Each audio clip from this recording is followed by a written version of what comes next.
Assalamualaikum warahmatullahi wabarakatuh. Anak-anak, kali ini Ibu akan membahas mengenai mengapa perlawanan bangsa Indonesia pada masa penjajahan Belanda pada akhirnya seringkali mengalami kegagalan. Nah, perlawanan-perlawanan bangsa Indonesia ini diantaranya adalah perlawanan Patimura, perlawanan Paderi, perlawanan Diponegoro, kemudian perlawanan rakyat Aceh, perlawanan Sisingamangaraja, perlawanan rakyat Banjar, perlawanan rakyat Bali, dan lain-lainnya. Nah, perlu kalian ketahui bahwa pada masa penjajahan Belanda ini paling banyak sekali terjadi perlawanan. Mengapa ini terjadi? Karena pada masa penjajahan Belanda ini banyak sekali menimbulkan penderitaan terhadap bangsa Indonesia. Hal ini terjadi karena Belanda selama menjajah di Indonesia menguasai seluruh aspek kehidupan bangsa Indonesia, yaitu diantaranya aspek politik, ekonomi, sosial, dan budaya. Nah, kita lanjutkan mengenai perlawanan-perlawanan yang terjadi di Indonesia secara umum. Ini dilakukan oleh bangsa Indonesia karena tindakan Belanda yang semena-mena terhadap bangsa Indonesia. Sebagai contoh misalnya perlawanan Patimura, yaitu diantaranya Belanda berusaha menguasai Maluku, kemudian Belanda mendirikan benteng Dus Ede, yang mana benteng ini banyak menimbulkan atau merugikan bangsa Indonesia. Karena hal inilah maka kemudian rakyat Patimura melakukan perlawanan. Selanjutnya adalah perlawanan kaum Paderi. Perlawanan kaum Paderi ini awalnya itu terjadi karena adanya perpecahan antara kaum adat dengan kaum Paderi.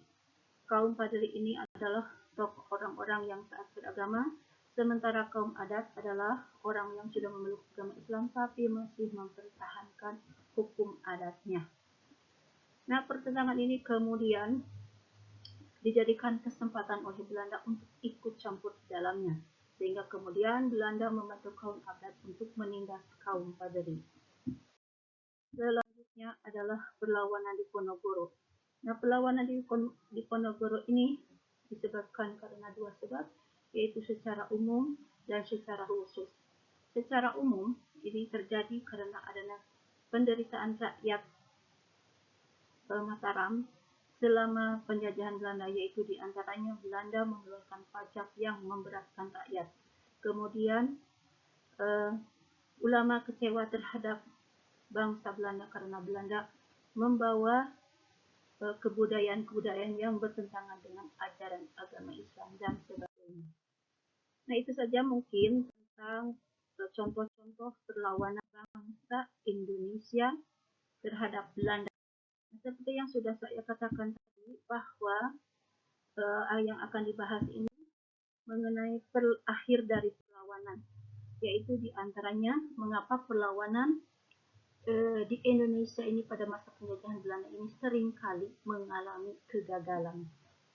Nah, diantaranya faktor penyebabnya yaitu diantaranya 1. Perlawanannya masih bersifat kedaerahan. 2. Tidak adanya keseimbangan dalam persenjataan antara bangsa Indonesia dengan Belanda. 3. Perjuangannya masih tergantung kepada pemimpinnya. Dan 4. Perjuangannya secara spontan, tidak dengan rencana matang. Dan yang kelima, perjuangannya tidak melalui organisasi yang diatur secara modern. Nah, kita kembali kepada faktor yang pertama, yaitu perlawanannya masih bersifat kedaerahan. Apa itu yang dimaksud dengan bersifat kedaerahan?